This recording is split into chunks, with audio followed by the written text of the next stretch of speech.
Well, this is it, folks. Thank you, everybody, for coming out so early this morning. In only a couple of hours, I will be in Balmoral to see Her Majesty the Queen. And the torch will finally be passed to a new Conservative leader. The baton will be handed over in what has unexpectedly turned out to be a relay race. They changed the rules halfway through, but never mind that now. And through that lacquered black door, a new Prime Minister will shortly go to meet a fantastic group of public servants. The people who got Brexit done. The people who delivered the fastest vaccine rollout in Europe, and never forget, 70% of the entire population got a dose within 6 months, faster than any comparable country. That is government for you. That's this Conservative government. People who organised those prompt early supplies of weapons to the heroic Ukrainian armed forces, an action that may very well have helped change the course of the biggest European war for 80 years. And because of the speed and urgency of what you did, everybody involved in this government, to get this economy moving again from July last year, in spite of all the opposition, all the naysayers, we have and will continue to have that economic strength to give people the cash they need to get through this energy crisis that has been caused by Putin's vicious war. And I know that Liz, Truss, and this compassionate Conservative government will do everything we can to get people through this crisis, and this country will endure it, and we will win. And if Putin thinks that he can succeed by blackmailing or bullying the British people, then he is utterly deluded. And the reason we will have those funds now and in the future is because we Conservatives understand the vital symmetry between government action and free market, capitalist, private sector enterprise. We're delivering on those huge manifesto commitments, making streets safer, neighbourhood crime down 38% in the last 3 years, 13,790 more police on the streets, building more hospitals, and yes, we will have 50,000 more nurses by the end of the decade, and 40 more hospitals by the end of 50,000 nurses by the end of this parliament, I should say. 40 new hospitals by the end of the decade.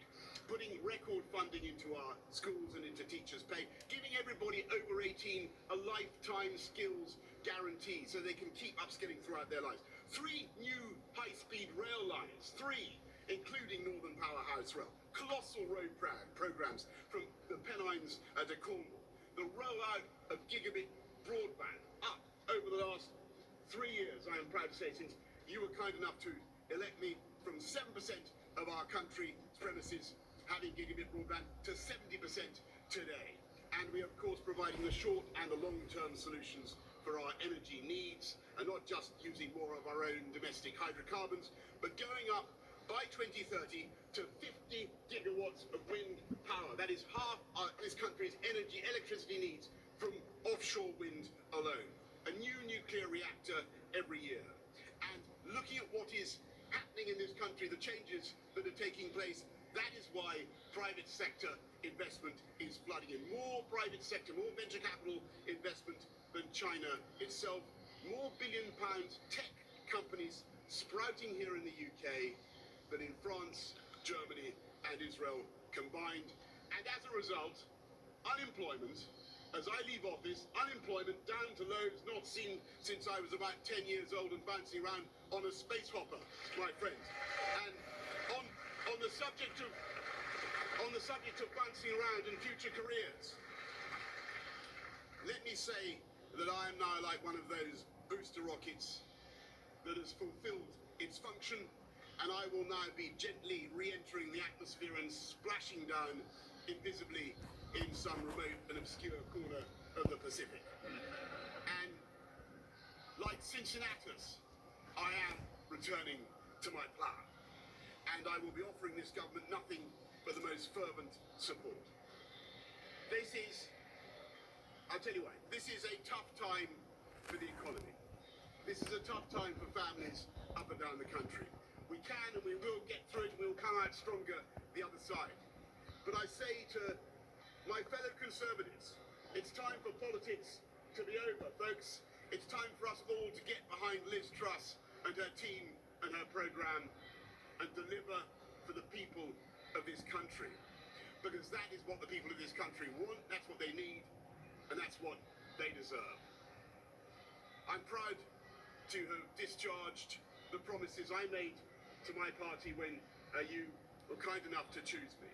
Winning the biggest majority since 1987, the biggest share of the vote since 1979.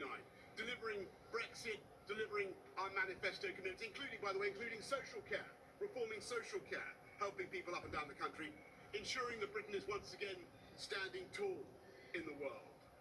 Speaking with clarity and authority from Ukraine to the AUKUS pact with America and Australia. Because we are one whole and entire United Kingdom whose diplomats, security services and armed forces are so globally admired. And by the way, as I leave, I believe our union is so strong that those who want to break it up, they'll keep trying, but they will never, ever succeed. Thank you to everybody behind me in this building.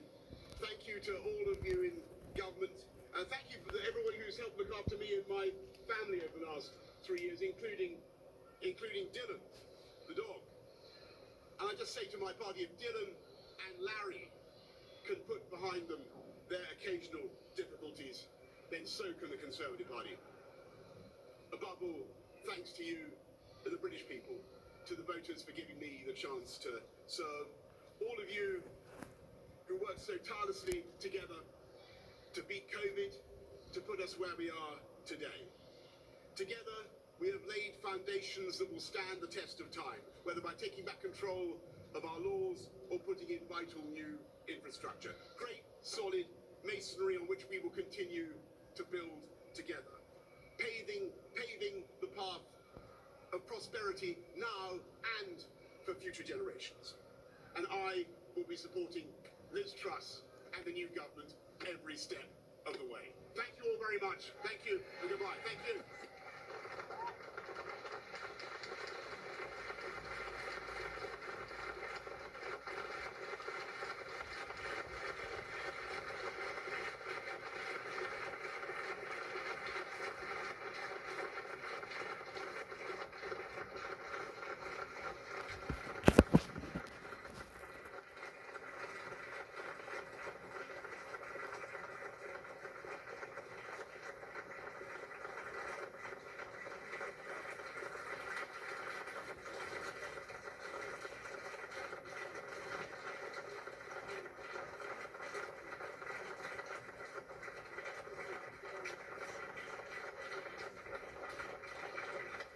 So Boris Johnson with Harry, his wife, he has made the speech. He's said farewell to his parliamentary and political backers. You can see Ben Wallace, big applause and cheers, and he's got into the car, and that is it. There you can see them.